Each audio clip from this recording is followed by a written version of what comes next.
Hi guys, I'm Paul the Motor Guy. Now oftentimes I see riders make too much of an aggressive handlebar turn when doing slow speed turns. Is there such a thing?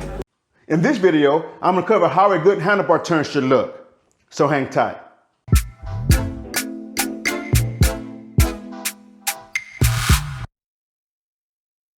Now I think many times riders confuse a quick handlebar turn with an aggressive handlebar turn. When you make too much of an aggressive handlebar turn, it upsets the motorcycle, which we don't want to do. Now I'm going to show you how an aggressive handlebar turn looks. Now as you're watching, I want you to notice how much the motorcycle shakes when I make my handlebar turn.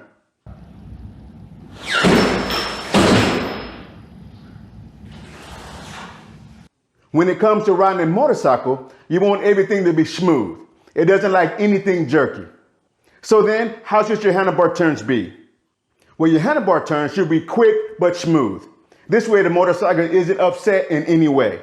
Now let me show you how this looks.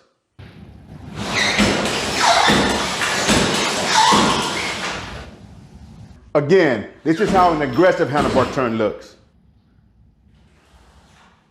Now to demonstrate this, I'm going to show you 3 great rodeo riders. Now as you're watching, I want you to notice how quick but smooth their handlebar turns are. So let's check them out.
I hope I was able to show you the difference between a quick and smooth handlebar turn versus an aggressive handlebar turn.